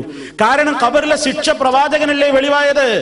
അങ്ങനെ നബി സല്ലല്ലാഹു അലൈഹി വസല്ലമിന് ആ ഖബറിലെ ശിക്ഷ വെളിവായപ്പോ നബി സല്ലല്ലാഹു അലൈഹി വസല്ലം അല്ലാഹുവോട് റെക്കമെൻഡ് പറഞ്ഞു, അല്ലാഹുവേ ഇവരുടെ ശിക്ഷ ഒന്ന് ലഘൂകരിച്ചു കൊടുക്കണേ എന്ന് അവർക്ക് വേണ്ടി അല്ലാഹുവോട് ശുപാർശ പറഞ്ഞപ്പോ അല്ലാഹുവിന്റെ അനുമതി പ്രകാരം നബി തങ്ങൾക്ക് വിവരം കിട്ടിയതാണെന്ത്, ഇങ്ങനെ ഒരു പച്ച മട്ടൽ കുത്തിയാൽ അതുണങ്ങാൻ എടുക്കുന്ന സമയത്തോളം അവർക്ക് നിന്റെ ശഫായത്ത് മുഖേന നാം ഇളവ് കൊടുക്കാം. അതിന്റെ അടിസ്ഥാനത്തിൽ ആ ഒരു പ്രത്യേകമായ സന്ദർഭത്തിൽ നബി സല്ലല്ലാഹു അലൈഹി വസല്ലം മാത്രം ചെയ്തിട്ടുള്ള ഒരു കാര്യമാണത്. അതല്ലാതെ പ്രവാചകൻ എല്ലാ സഹാബിമാരെയും കബറടക്കിയപ്പോഴൊക്കെ അങ്ങനെ മച്ചമട്ടൽ കുത്തിയിട്ടില്ല. സഹാബിമാരും അങ്ങനെ ചെയ്തിട്ടില്ല. എന്നാൽ ബുറൈദത്ത് റളിയല്ലാഹു തആല അൻഹു ഇങ്ങനെ വസിയത്ത് ചെയ്തു എന്ന് നമുക്ക് റിപ്പോർട്ടുകളിൽ കാണാം. എന്നാൽ മറ്റു സഹാബിമാരാരും ഇങ്ങനെ ഒരു വസിയത്തും നടത്തിയിട്ടില്ല.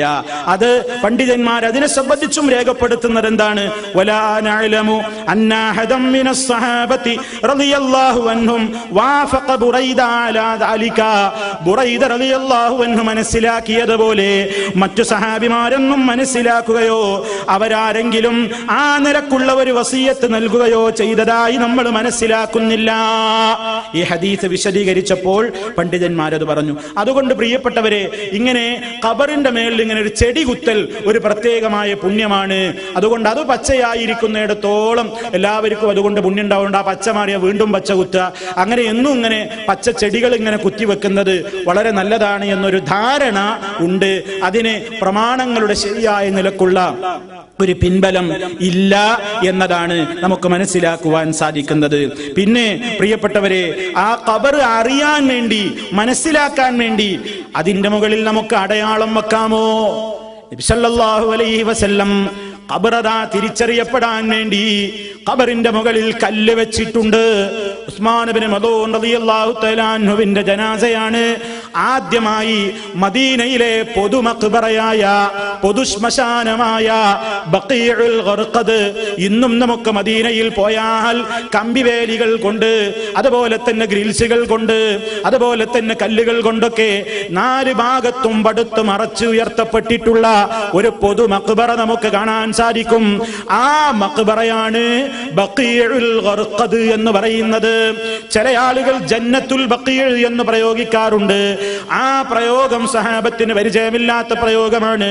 ബഖീഉൽ ഗർഖദ് എന്നാണ് സഹാബിമാരതിനെ പറഞ്ഞു തന്നിട്ടുള്ളത്. ആ ബഖീഉൽ ഗർഖദിൽ ആദ്യമായി വെച്ചിട്ടുള്ള മയ്യത്ത് ഉസ്മാൻ ഇബ്നു മദൂൻ റളിയല്ലാഹു അൻഹുവിന്റെ മയ്യത്തായിരുന്നു. ആ ഖബറടക്കത്തിന് നേതൃത്വം കൊടുത്തത് നബി സല്ലല്ലാഹു അലൈഹി വസല്ലമാണ്. ഖബറടക്കം നടന്നതിന്റെ ശേഷം നബി സല്ലല്ലാഹു അലൈഹി വസല്ലം അതാ ഒരു കല്ല് കൊണ്ടുവരാൻ പറയുന്നു.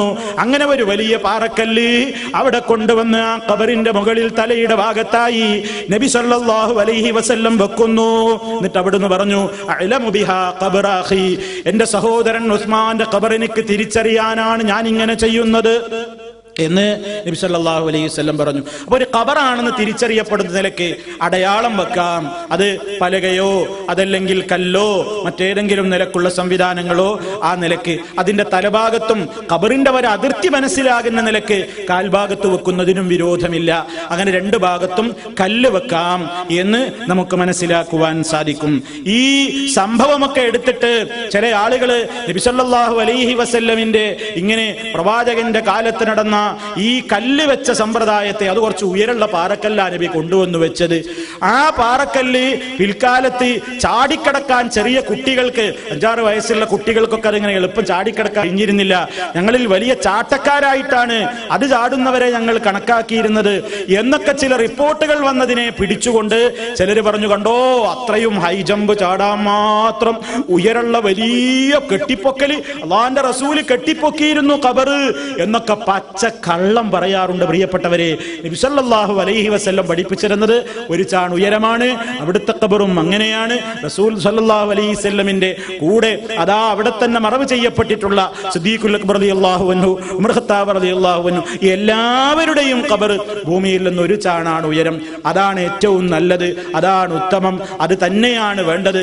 അതിലപ്പുറമുള്ളത് അനിസ്ലാമികമാണ് എന്ന് തന്നെയാണ് പണ്ഡിത ലോകത്ത് പ്രമാണങ്ങളുടെ വെളിച്ചത്തിൽ അഭിപ്രായം രേഖപ്പെടുത്തിയിട്ടുള്ള സർവ്വ പണ്ഡിതന്മാരും രേഖപ്പെടുത്തിയിട്ടുള്ളത്.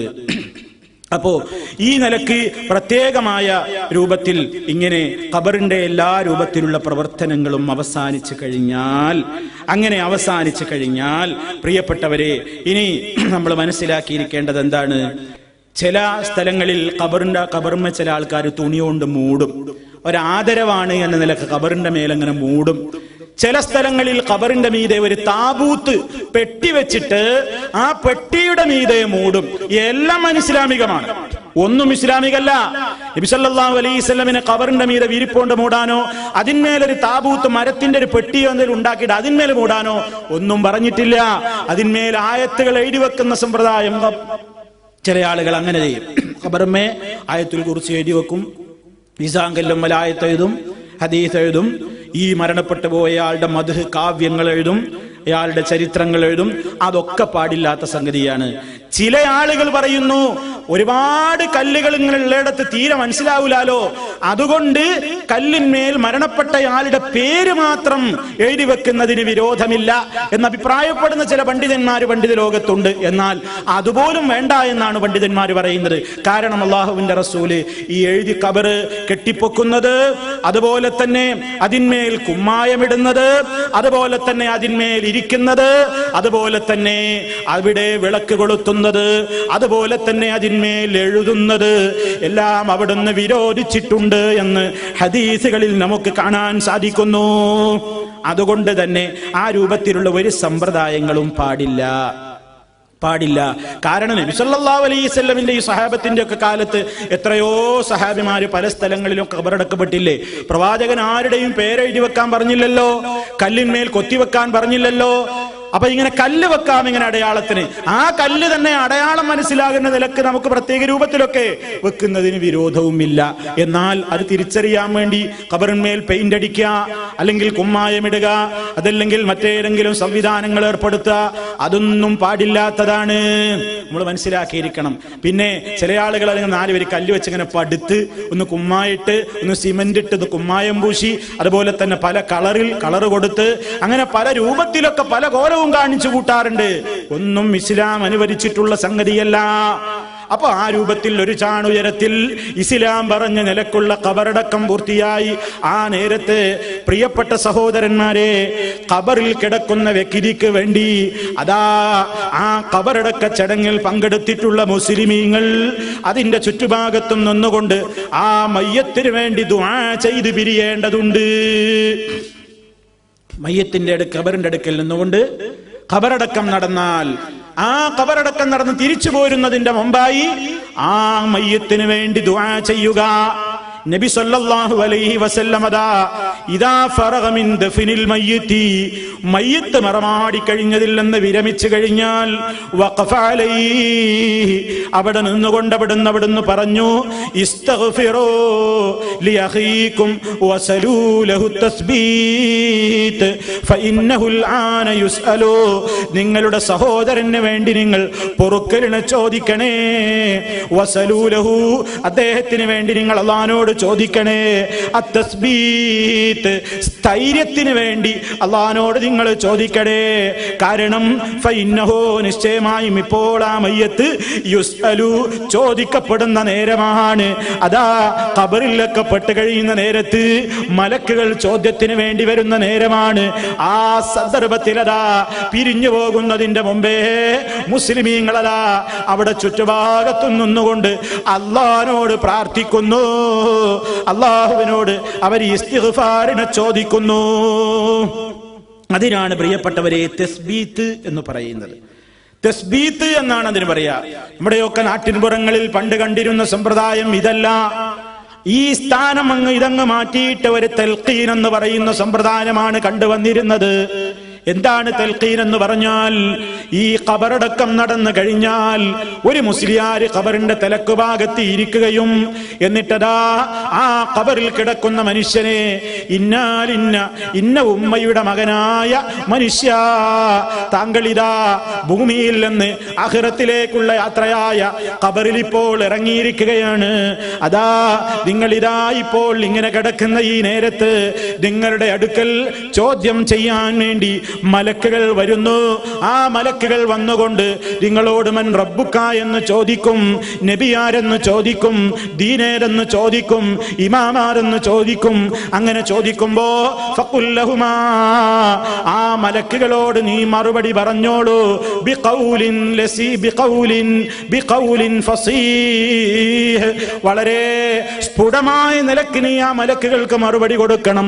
അല്ലാഹു റബ്ബി, എന്റെ റബ്ബ് അല്ലാഹയാണ്, മുഹമ്മദുൻ നബി, എന്റെ നബി മുഹമ്മദുൻ സല്ലല്ലാഹു അലൈഹി വസല്ലമാണ്, വൽ ഇസ്ലാമു ദീനി, എന്റെ മതം ഇസ്ലാമാണ്, വൽ ഖുർആനു ഇമാമി, എന്റെ ഇമാം ഖുർആനാണ്, വൽ മുഅ്മിനൂന ഇഖ്വാനി, സത്യവിശ്വാസികൾ എന്റെ സഹോദരങ്ങളാണ്, വൽ മുഅ്മിനാതു അഖവാതി, സത്യവിശ്വാസിനികൾ എന്റെ സഹോദരിമാരാണ്, വൽ കഅബതു ഖിബ്ലതി, എന്റെ ഖിബില കഅബയാണ്. എന്നിങ്ങനെ ഓരോ ചോദ്യത്തിനും നീ അങ്ങ് മറുപടി പറഞ്ഞോ എന്ന് ചോദ്യവും ഉത്തരവും ഖബറിന്റെ പുറത്തു നിന്നുകൊണ്ട് പറഞ്ഞു കേൾപ്പിച്ചു കൊടുക്കുന്ന സമ്പ്രദായത്തിനാണ് തൽഖീൻ എന്ന് പറയുന്നത്. ലഖന എന്ന് പറഞ്ഞാൽ ചൊല്ലിക്കൊടുത്തു എന്നാണ്, തൽഖീൻ എന്ന് പറഞ്ഞാൽ ചൊല്ലിക്കേൾപ്പിക്കൽ എന്നാണ്. അങ്ങനെ ചൊല്ലിക്കേൾപ്പിക്കുക, ചൊല്ലിക്കൊടുക്കുക. ഇസ്ലാം അനുവദിച്ച ഒരു തൽഖീനേ ഉള്ളൂ. അതെന്താണ്? ലഖിനൂ മൗതാക്കും ലാ ഇലാഹ ഇല്ലല്ലാഹ്, നിങ്ങളിൽ ഒരാൾക്ക് മരണം ആസന്നമായി കഴിഞ്ഞാൽ നിങ്ങൾ അവർക്ക് ലാ ഇലാഹ ഇല്ലല്ലാഹ് ചൊല്ലിക്കൊടുക്കണേ. ലാ ഇലാഹ ഇല്ലല്ലാഹ് ഒരാളുടെ അവസാനത്തെ വാചകം ലാ ഇലാഹ ഇല്ലല്ലാഹ് ആയാൽ അത് ഏറ്റവും പുണ്യമുള്ള ഒരു കാര്യമാണല്ലോ. അതിന്റെ അടിസ്ഥാനത്തിൽ മരിക്കുന്നതിന്റെ മുമ്പേ മരണാസന്നനായ രോഗിക്ക് ലാ ഇലാഹ ഇല്ലല്ലാഹ് ചൊല്ലിക്കൊടുക്കണം എന്നതല്ലാതെ മയ്യത്ത് ഖബറിൽ വെച്ചതിന്റെ ശേഷം, അതാ ഖബറടക്കം നടന്നതിന്റെ ശേഷം ഒരാൾ പുറത്തുനിന്ന് നിങ്ങളുടെ അടുക്കൽ ഇപ്പൊ മലക്കുകൾ വരും, ഇന്ന ചോദ്യങ്ങളൊക്കെ ചോദിക്കും, അതിന് ഇന്ന ഉത്തരങ്ങളൊക്കെ പറയണേ എന്ന് പഠിപ്പിച്ചു കൊടുക്കുന്ന, ചൊല്ലിക്കൊടുക്കുന്ന സമ്പ്രദായം ഇസ്ലാമികമല്ല. അതാ നമ്മുടെ നാട്ടിലൊക്കെ നടക്കാറുള്ളത്. നമ്മുടെ നാട്ടിലൊക്കെ അങ്ങനെ ഒരു തൽഖീൻ എന്ന് പറയുന്ന സമ്പ്രദായം നടക്കാറുണ്ട്. പ്രിയപ്പെട്ടവരെ, നബി സല്ലല്ലാഹു അലൈഹി വസല്ലം അങ്ങനെ ചെയ്തിട്ടില്ല, സ്വഹാബത്ത് ചെയ്തിട്ടില്ല. വലൗ കാന ഖൈറൻ ലസബഖൂനാ ഇലൈഹി, ഒരു പൊതു തത്വമാണത്. ഖൈറായ കാര്യമായിരുന്നു അതെങ്കിൽ അത് നബി ചെയ്യും, സഹാബത്ത് ചെയ്യും, സംശയം വേണ്ട. എന്നാൽ ആ സ്ഥാനത്ത് എന്താണ് വേണ്ടത്? നബി സല്ലല്ലാഹു അലൈഹി വസല്ലം പറഞ്ഞത്? നിങ്ങൾ ചോദ്യവും ഉത്തരവും ആ മയ്യത്തിനെ വിളിച്ചു പറഞ്ഞു കൊടുക്കണേ എന്നാണോ പറഞ്ഞത്? അതല്ല, മറിച്ച് അവിടുന്ന് പറഞ്ഞത് എന്താണ്? ഇസ്തഗ്ഫിറൂ ലിഅഖീകും, നിങ്ങളുടെ സഹോദരന് വേണ്ടി അല്ലാഹുവോട് പൊറുക്കലിനെ തേടണേ. വസലൂ ലഹു, അദ്ദേഹത്തിന് തസ്ബീത, സ്ഥൈര്യം കിട്ടാൻ, അദ്ദേഹത്തിന് അതാ ഖബറിൽ പ്രത്യേകമായി ഒരു കരുത്ത് കിട്ടാൻ വേണ്ടി നിങ്ങൾ പ്രാർത്ഥിക്കണേ. കാരണം ഇപ്പോൾ അദ്ദേഹം ചോദിക്കപ്പെടുകയാണ്. അപ്പൊ അതിനു വേണ്ടി എന്ത് ചെയ്യണം? അവിടെ കൂടിയ ആളുകൾ അതാ അല്ലാഹുവോട് ദുആ ചെയ്യണം. ആ അർത്ഥവും ആശയവും വരാവുന്ന ഏതു പ്രാർത്ഥനകളും നമുക്ക് പറയാം. നബി സല്ലല്ലാഹു അലൈഹി വസല്ലം പറഞ്ഞത് ഇസ്തിഗ്ഫാറും തസ്ബീത്തിനും വേണ്ടി ചോദിക്കലാണ്. ആ ഉദ്ദേശം കിട്ടുന്ന ഏത് പ്രാർത്ഥനകളും നമുക്ക് ചൊല്ലാം. നബി സല്ലല്ലാഹു അലൈഹി വസല്ലം നിങ്ങൾ ഇന്ന ഇന്ന പ്രാർത്ഥനയെ ചൊല്ലാവൂ എന്ന് പറഞ്ഞിട്ടില്ല. മയ്യത്തിന് പുറത്തു കൊടുക്കണേ, മയ്യത്തിന് ധൈര്യം നൽകണേ, സ്ഥൈര്യം നൽകണേ എന്നൊക്കെ അർത്ഥം വരാവുന്ന അതിനോട് യോജിക്കുന്ന ഏതു പദങ്ങളും ഉണ്ടാകാം. ഏതു പദങ്ങളും കൊണ്ടും അത് ചെയ്യാം. നമ്മുടെയൊക്കെ നാടുകളിൽ നിന്ന് പ്രചാരത്തിലുള്ള ഒരു പ്രാർത്ഥനാ രീതിയുണ്ട്. അല്ലാഹുമ്മ സബ്ബിതുഹു ഇൻദ സുആൽ, അല്ലാഹുമ്മ അൽഹിംഹുൽ ജവാബ്, അല്ലാഹുമ്മ ജാഫിൽ ഖബ്റ അൻ ജംബൈഹി, അല്ലാഹുമ്മഗ്ഫിർ ലഹു വർഹംഹു, അല്ലാഹുമ്മ ആമിൻഹു മിൻ കുല്ലിൽ ഫസൽ. ഇങ്ങനെ ഒരു 5 പദങ്ങൾ, ഒരു 5 വാചകങ്ങൾ പ്രാർത്ഥനകളായി നമ്മുടെയൊക്കെ നാട്ടിൻപുറങ്ങളിൽ അങ്ങനെ ചെയ്യാറുണ്ട്. വിരോധമില്ല. എന്നാൽ അങ്ങനെയേ പറ്റൂ, ആ പ്രാർത്ഥനകൾ തന്നെയേ പറ്റൂ എന്നൊന്നും ആരും ശാഠ്യം പിടിക്കേണ്ടതില്ല. കാരണം നബി സല്ലല്ലാഹു അലൈഹി വസല്ലം പഠിപ്പിച്ച ഒരു പ്രത്യേക പ്രാർത്ഥനയോ വാചകങ്ങളോ ഒന്നും അല്ലാതെ അവിടുന്ന് പറഞ്ഞ ഈ ഉദ്ദേശം ലഭിക്കുന്ന ഏതു പ്രാർത്ഥനകളും നമുക്ക് അവിടെ വെച്ച് എന്ത് ചെയ്യാം? പ്രാർത്ഥിക്കാം. എന്നാൽ സഹോദരങ്ങളെ, നമ്മൾ അറിയണം, ചില ആളുകൾ പറയും നിങ്ങൾ മുജാഹിദിന്റെ പ്രസംഗം കേട്ടു പോകരുത്, അവരുടെ പുസ്തകങ്ങൾ വായിക്കരുത്, അവരുമായി ബന്ധപ്പെടരുത്. കാരണം എന്തെന്നല്ലേ? അവരും മരിച്ചു കഴിഞ്ഞാൽ ഉമ്മയോ ഉപ്പയോ ബന്ധുക്കളോ ആരോ ആകട്ടെ മരിച്ച് മണ്ണ് 3 എണ്ണം വാരിയിട്ടിട്ട് കയ്യും കൊട്ടി പിരിഞ്ഞു പോവുകയല്ലാതെ ആ ഖബറിൽ കിടക്കുന്ന വ്യക്തിയുടെ ശാന്തിക്ക് വേണ്ടി, പാപമോചനത്തിന് വേണ്ടി, നന്മയ്ക്ക് വേണ്ടി പ്രാർത്ഥിക്കുന്നത് ശിർക്കാണെന്ന് വിശ്വസിക്കുന്നവരാണ്, പ്രാർത്ഥിക്കുന്നത് തെറ്റാണെന്ന് വിശ്വസിക്കുന്നവരാണ്. അതുകൊണ്ട് മരിച്ചു കഴിഞ്ഞാൽ നമ്മെ ഖബറടക്കിയിട്ട് അവരങ്ങ് വെറുതെ മടങ്ങിപ്പോരും എന്നതല്ലാതെ നമുക്ക് വേണ്ടി അല്ലാഹുവോട് ചോദിക്കാൻ മുജാഹിദുകൾ തയ്യാറില്ല. അത് പാടില്ലെന്നാണ് അവർ പഠിപ്പിക്കുന്നത് എന്ന് പച്ചക്കള്ളം ഈ സമുദായത്തിന്റെ മുമ്പിലേക്ക് സ്റ്റേജുകളിലൂടെ, പേജുകളിലൂടെ ആ രൂപത്തിൽ പ്രചരിപ്പിച്ചു കൊണ്ടിരിക്കുന്ന കക്ഷികളുണ്ട്. അവരെ കരുതിയിരിക്കണം എന്നതിനാണ് ഈ കാര്യം നിങ്ങളുടെ മുമ്പാകെ പ്രത്യേകം ഇപ്പോൾ ഓർമ്മപ്പെടുത്തുന്നത്. സഹോദരങ്ങളെ, ഖബറാളിയോട് പ്രാർത്ഥിക്കരുത് എന്നാ പറഞ്ഞത്. ഖബറിന്റെ സമീപത്ത് പോയിട്ട് ഖബറാളിയോട് പ്രാർത്ഥിക്കരുത്, ഖബർ തൊട്ട് വന്നിക്കരുത്, ഖബർ മുത്തരുത്, അവിടെ തവാഫ് ചെയ്യരുത്, അവിടെ വിളക്ക് കൊളുത്തരുത്. ഖബറാളിയെ വിളിച്ചുകൊണ്ട് എന്റെ രോഗം ശിഫയാക്കണേ, എന്റെ ആഗ്രഹങ്ങൾ സഫലീകരിച്ചു തരണേ എന്നിങ്ങനെ അവർക്ക് വേണ്ടി പ്രാർത്ഥിക്കാതെ അവരോട് ഖബറിങ്ങൽ പോയി തേടുന്ന സമ്പ്രദായമാണ് സിയാറത്ത് എന്ന ഓമന പേരിട്ടുകൊണ്ട് നമ്മുടെ നാട്ടിൽ നടത്തുന്ന ശിർക്കൻ ഖബർ സിയാറത്തുകൾ. അത് പാടില്ല, അത് തെറ്റാണെന്നാണ് മുജാഹിദുകൾ ജനങ്ങളോട് പറയുന്നത്. അതവിടെ മറച്ചു വെച്ചിട്ട് അതിന്റെ പേരിൽ പിന്നെ ഇക്കൂട്ടർ പ്രചരിപ്പിക്കുന്നത് എന്താണ്? കണ്ടോ, മുജാഹിദുകൾ ഖബർ സിയാറത്തിനെതിരാണ്. ഖബറിങ്ങൽ പോയിട്ട് ആ ഖബറിൽ കിടക്കുന്ന സഹോദരി സഹോദരന്മാർക്ക് വേണ്ടി പ്രാർത്ഥിക്കാൻ പാടില്ലെന്ന് പ്രചരിപ്പിക്കുന്ന കക്ഷികളാണ്. അതുകൊണ്ട് അവരുടെ കൂട്ടത്തിൽ പെട്ടുപോകല്ല, അവരുമായി ബന്ധം പാടില്ല എന്നൊക്കെയാണ് അവര് കുപ്രചരണങ്ങൾ അഴിച്ചു വിട്ടിരിക്കുന്നത്. സൂക്ഷിക്കണം. വസ്തുത എന്താണ് ഇപ്പൊ നിങ്ങൾക്ക് മനസ്സിലായില്ലേ? ആ ഖബറിൽ കിടക്കുന്ന വ്യക്തിയോട് നിന്നെ വിളിത്താ നിന്റെ അടുക്കൽ മലക്കുകൾ വരും, നിന്നോട് ചോദ്യം ചോദിക്കും, അതിന് ഉത്തരം പറയണം എന്ന് പഠിപ്പിച്ചു കൊടുക്കുന്ന രീതി നബി സല്ലല്ലാഹു അലൈഹി വസല്ലം കാണിച്ചു തന്നിട്ടില്ലാത്തത് കൊണ്ട് അത് ബിദ്അത്താണ്, പുതിയ നിർമ്മിതമായ ആചാരമാണ്. അതേ അവസരത്തിൽ റസൂൽ സല്ലല്ലാഹു അലൈഹി വസല്ലം പറഞ്ഞതെന്തോ അത് സലഫികൾ മുജാഹിദുകൾ ചെയ്യാറുമുണ്ട്. അതെന്താണ്? ഇസ്തഗ്ഫിറൂ ലി ലിഅഖീകും വസലൂ ലഹു തസ്ബീത്. നിങ്ങൾ നിങ്ങളുടെ സഹോദരന് വേണ്ടി പൊറുക്കലിനെ ചോദിക്കൂ, അദ്ദേഹത്തിന് സ്ഥൈര്യം നൽകാൻ വേണ്ടി റബ്ബിനോട് ചോദിക്കൂ. കാരണം ഇപ്പോൾ അദ്ദേഹം ചോദിക്കപ്പെടുകയാണ്. അതുകൊണ്ടാണ് നമ്മൾ ദുആ ചെയ്യുന്നത്. അല്ലാഹുമ്മ സബ്ബിതുഹു ഇൻദ സുആൽ. അല്ലാഹുവേ, മലക്കുകൾ ഈ മയ്യത്തിനോട് ചോദ്യം ചോദിക്കുന്ന നേരത്ത് അല്ലാഹുവേ അദ്ദേഹത്തിന് നീ നല്ല സ്ഥൈര്യം നൽകണേ, നല്ല മനക്കരുത്ത് നൽകണേ അല്ലാ. പിന്നെ പറയുന്നത് എന്താണ്?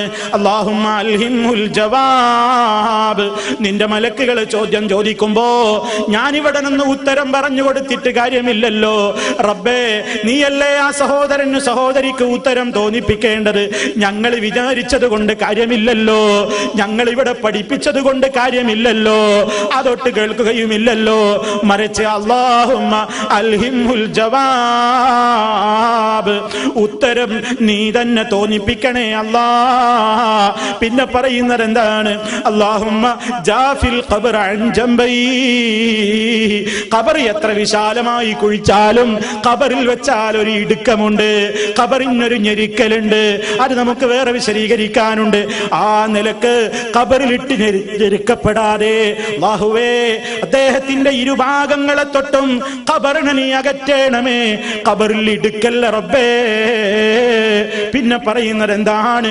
അല്ലാഹുമ്മ ഗ്ഫിർ ലഹു വർഹംഹു. അല്ലാഹുവേ, ഈ റൂഹിനോട്, ഈ ആത്മാവിനോട് നീ പൊറുക്കണേ അല്ലാ, റഹ്മത്ത് ചെയ്യണേ. അവസാനം പറയുന്നു അല്ലാഹുമ്മ ആമിൻഹു മിൻ കുല്ലിൽ ഫസഇ. ഖബറാണല്ലോ ഒട്ടേറെ ഭീതിയുടെ ലോകമാണ്, ഒട്ടേറെ ശിക്ഷകളുടെ ലോകമാണ്. ഖബറിന്റെ ശിക്ഷ അതിഭയാനകമാണ്, അത് നമുക്ക് വിശദീകരിക്കാനുള്ളതാണ്. അല്ലാഹു നമ്മെ കാത്ത് രക്ഷിക്കുമാറാകട്ടെ. ആ നിലക്കുള്ള ഒരവസ്ഥയുണ്ടല്ലോ ഖബറിൽ. എല്ലാ രൂപത്തിലുള്ള ഭയങ്ങളിൽ നിന്നും ഭീതികളിൽ നിന്നും പേടികളിൽ നിന്നും അല്ലാഹുവേ ഈ മയ്യത്തിന് നീ സംരക്ഷണം നൽകണേ, അമ്ന് നൽകണേ, നിർഭയത്വം പ്രദാനം ചെയ്യണേ. ഇങ്ങനെ ഈ ആശയം വരുന്ന ആ രൂപത്തിൽ നബി സല്ലല്ലാഹു അലൈഹി വസല്ലമിന്റെ നിർദ്ദേശമനുസരിച്ചുകൊണ്ട് ഇസ്തിഗ്ഫാറിനെ ചോദിക്കുക എന്ന ഉദ്ദേശത്തോടെ, തസ്ബീത്തിനെ ചോദിക്കുക എന്ന ഉദ്ദേശത്തോടെ ഇത് പറയേണ്ടതുണ്ട്. ഇങ്ങനെ പറയുന്നവരും ചെയ്യുന്നവരും പ്രവർത്തിച്ച് മാതൃക കാണിക്കുന്നവരുമാണ് എല്ലാ മഹല്ലത്തുകളിലും സലഫികളും മുജാഹിദുകളും എന്ന് അവരെ കുറിച്ച് പ്രാഥമിക അറിവുകളെങ്കിലും ഉണ്ടെങ്കിൽ എല്ലാവരും സംവദിക്കുന്ന യാഥാർത്ഥ്യമാണ്. തൽഖീൻ എതിർത്തപ്പോ അത് പറഞ്ഞുകൊണ്ട് ഇവർക്ക് ദുആയില്ല, ഇവർക്ക് ഇങ്ങനെ സമ്പ്രദായം ഇല്ല എന്ന് പറയും. അപ്പൊ പ്രിയപ്പെട്ടവരെ, അങ്ങനെ ഖബറിന്റെ സമീപത്ത് നിന്നുകൊണ്ട് അതാ കഴിയുന്നത്ര ഖിബിലയിലേക്ക്, അല്ലാഹുവിന്റെ മുമ്പിൽ ഖിബിലയിലേക്ക് തിരിഞ്ഞു നിന്നുകൊണ്ട് നമ്മൾ ഇങ്ങനെ പ്രാർത്ഥന നിർവഹിക്കുകയാണ് ചെയ്യേണ്ടത്. അത് നബി സല്ലല്ലാഹു അലൈഹി വസല്ലമിന്റെ നിർദ്ദേശം അതിലാണുള്ളത്. എന്നാൽ ഈ തൽഖീൻ ചൊല്ലിക്കൊടുക്കുന്നതിൽ റിപ്പോർട്ട് ചെയ്യപ്പെട്ട ഹദീസുകൾ മുഴുവൻ ദഈഫുൻ ജിദ്ദൻ, വളരെ ദുർബലം, കള്ള ഹദീസുകൾ എന്നിവരെ അതിനെ സംബന്ധിച്ച് പറയപ്പെട്ടിട്ടുണ്ട്. എന്നാൽ സിറിയയിലും അതുപോലത്തെ പഴയകാലത്ത് ഷാം, ഇന്ന് സിറിയ എന്നറിയപ്പെടുന്ന പ്രദേശങ്ങളിലൊക്കെ പണ്ട് തുടങ്ങിയിട്ടുണ്ട്. പല നാടുകളിലും നടപ്പുണ്ട്, പലരും ചെയ്തിട്ടുണ്ട് എന്നൊക്കെ ചരിത്രങ്ങളിൽ കാണാമെന്നതല്ലാതെ ഏതെങ്കിലും ഒരു നാട്ടിൽ ആരെങ്കിലും ചെയ്തതോ പല നാടുകളിൽ പലരും ചെയ്തതോ ഒന്നും ഇസ്ലാമിൽ പ്രമാണമല്ല. ദീനിൽ പ്രമാണം എന്ന് പറയുന്നത് അഷ്റഫുൽ ഖൽഖ് സല്ലല്ലാഹു അലൈഹി വസല്ലം പഠിപ്പിക്കണം. സ്വഹാബത്ത് അത് മനസ്സിലാക്കിയിട്ടുണ്ടെങ്കിൽ അവരത് കാണിച്ചു തരും. സ്വഹാബത്തിനോ താബിഈങ്ങൾക്കോ ഇങ്ങനെ ഒരു തൽഖീനിന്റെ പരിചയം ഇല്ല, ചെയ്യാനൊട്ട് നിർദ്ദേശവും ഇല്ല, സ്വീകാര്യമായ പരമ്പരയിലൂടെ വന്നിട്ടുമില്ല. പിന്നെ ചില ആളുകൾ എന്ത് ചെയ്യും? അങ്ങനെ പ്രാർത്ഥിക്കുന്നതിന് പുറമെ ഒരു അൽഫാത്തിഹ വിളിച്ചിട്ട് ഒരു ഫാത്തിഹയും അതുപോലെ തന്നെ ഒരു യാസീനും ഒക്കെ ഓതിയിട്ട് ഒരു പ്രത്യേകമായിട്ട് അവിടെ വെച്ചൊരു ഖുർആൻ ഓത്ത് നടത്താറുണ്ട്. പ്രിയപ്പെട്ടവരെ, ഖബറിങ്ങിൽ വെച്ച് അങ്ങനെ ഒരു പ്രത്യേകമായി ദുആക്ക് വേണ്ടി ഒരു പ്രത്യേകം സൂറത്തുകളോ അങ്ങനെ പ്രത്യേകമായി ഖുർആൻ ഓതുന്നതിനോ പ്രമാണങ്ങളുടെ പിൻബലം ഇല്ല. വേറെ ചില സ്ഥലങ്ങളിൽ കാണും ഖബറടക്കം നടന്ന അവിടെ വെച്ചിട്ട് അറിവ് നടത്തും. ഒരു അറിവ് നടത്തിട്ട് അവിടെ വെച്ച് ആ ഇറച്ചിയൊക്കെ വാരി കൊടുക്കുന്ന ഒരു പ്രത്യേകമായ സമ്പ്രദായം. വേറെ ചിലയിടങ്ങളിൽ ഇങ്ങനെ ഖബറിന് പിന്നാലെ തന്നെ പോകും, നല്ല ഒരു ലോഡ് അരി അങ്ങനെ ചാക്ക് കെട്ട കഴിച്ചതൊക്കെ കഴിഞ്ഞാൽ അവിടുന്ന് അരി വാരി കൊടുക്കും, അല്ലെങ്കിൽ പൈസ വിതരണം ചെയ്യും. ഇങ്ങനെ ഖബറിന്റെ സമീപത്ത് വെച്ച് അറിവ് നടത്തുക, ഖബറിന്റെ സമീപത്ത് വെച്ച് അരിവാരി വിതരണം ചെയ്യുക, ഖബറിന്റെ സമീപത്ത് വെച്ച് പ്രത്യേകമായി സ്വതക്ക നൽകുക, അതിനൊന്നും പ്രമാണങ്ങളുടെ പിൻബലമില്ല. അതൊക്കെ അവർക്ക് പുണ്യം കിട്ടാനാണ് എന്ന ഉദ്ദേശത്തോടു കൂടെ ചെയ്യുമ്പോൾ അതൊക്കെ അനാചാരം തന്നെയാണ്. എന്നാലോ ഇങ്ങനെ ഒരാളുടെ ഖബറിന്റെ സമീപത്ത് ഒരാൾ അറവ് നടത്തുന്നു, അതല്ലെങ്കിൽ അരിവാരി കൊടുക്കുന്നു, ഇത് ഖബറിൽ കിടക്കുന്നത് മഹാനവറുകളാണ്, മഹാനവറുകളോടുള്ള അടുപ്പമോ അദ്ദേഹത്തിൽ നിന്നുള്ള പ്രീതിയോ ഉദ്ദേശിച്ചുകൊണ്ടാണെങ്കിൽ അത് ശിർക്കായ അറവുമാണ്, ശിർക്കായ പ്രവൃത്തിയുമാണ്. അപ്പോ ആ നിലക്കുള്ള കാര്യങ്ങൾക്കൊന്നും നമുക്ക് പ്രമാണങ്ങളുടെ പിൻബലം ഇല്ല. ആ രൂപത്തിൽ എന്ത് ഉദ്ദേശം ആർക്കെത്ര നല്ല ഉദ്ദേശമാണെന്ന് പറഞ്ഞാലും പ്രമാണങ്ങളുടെ പിൻബലമില്ലാതെ ഇസ്ലാമികമായിട്ട് ഒരു കാര്യം അത് നല്ലതാണ്, അത് ശരിയല്ലേ, നല്ലതല്ലേ, എന്താ ഒരുപാട് പാവങ്ങൾക്ക് കിട്ടുന്ന കാര്യമല്ലേ എന്ന ന്യായീകരണത്തിനൊന്നും ഇസ്ലാമിൽ പഴുതില്ല. കാരണം ഖൈറുൽ ഹദി ഹദിയു മുഹമ്മദിൻ സ്വല്ലല്ലാഹു അലൈഹി വസല്ലം, ചര്യകളിൽ ഏറ്റവും മുന്തിയ ചര്യ ഹബീബായ റസൂലുള്ളാഹി സ്വല്ലല്ലാഹു അലൈഹി വസല്ലമിന്റെ ചര്യയാണ്. വശറൽ ഉമൂരി മുഹദസാതുഹാ, കാര്യങ്ങളിൽ ഏറ്റവും ചീത്തയായത് എന്താണ്? പുതുനിർമ്മിതങ്ങളാണ്. വകുല്ലു മുഹദസത്തിൻ ബിദ്അ, എല്ലാ പുതുനിർമ്മിതങ്ങളും പുത്തനാചാരങ്ങളാണ്. കുല്ലു ബിദ്അത്തിൻ ദലാല, എല്ലാ പുത്തനാചാരങ്ങളും മതമെന്ന നിലക്ക് കൊണ്ടുവന്ന എല്ലാ പുതിയതും ദലാലത്തുൻ, അത് വഴികേടാണ്. വഴികേടാവട്ടെ നരകത്തിലേക്കുമാണ് നയിക്കുന്നത്. ഇത് നമ്മൾ മനസ്സിലാക്കിയിരിക്കണം. ഏത് രംഗത്തും ഇസ്ലാമികമായ പ്രമാണബദ്ധമായ കാര്യങ്ങൾ അനുസരിച്ചുകൊണ്ടാണ് നമ്മൾ പ്രവർത്തിക്കേണ്ടത് എന്ന് ഓർമ്മപ്പെടുത്തുന്നു. അല്ലാഹു സുബ്ഹാനഹു വ തആല എല്ലാ രംഗത്തും പ്രവാചകൻ സ്വല്ലല്ലാഹു അലൈഹി വസല്ലം നമുക്ക് മാതൃക കാണിച്ചതെന്ന അധ്യാപനങ്ങളെ പിൻപറ്റിക്കൊണ്ട് ആ രൂപത്തിൽ തന്നെ പ്രവർത്തിക്കുന്ന നല്ലവരിൽ നമ്മെ എല്ലാവരെയും ഉൾപ്പെടുത്തി അനുഗ്രഹിക്കുമാറാകട്ടെ. നമ്മിൽ വന്നുപോയ തെറ്റുകുറ്റങ്ങൾ അല്ലാഹു പുറത്തു തരുമാറാകട്ടെ. എല്ലാവിധത്തിലുള്ള പ്രതിസന്ധികളിലും പ്രയാസങ്ങളിലും നാഥൻ നമുക്ക് തുണയേകുമാറാകട്ടെ. നമ്മുടെ ഖബറിൽ അല്ലാഹു ശാന്തിയും സമാധാനവും പ്രദാനം ചെയ്യുമാറാകട്ടെ. നമ്മിൽ നിന്ന് മരണപ്പെട്ടു പോയവർക്ക് അല്ലാഹു ശാന്തിയും സമാധാനവും പാപമോചനവും നൽകി അനുഗ്രഹിക്കുമാറാകട്ടെ. അല്ലാഹുമ്മ റബ്ബനാ തഖബ്ബൽ منا إنك أنت السميع العليم وتب علينا إنك أنت التواب الرحيم واغفر لنا إنك أنت الغفور الرحيم توفنا مسلمين وألحقنا بالصالحين والحمد لله رب العالمين والسلام عليكم ورحمة الله وبركاته.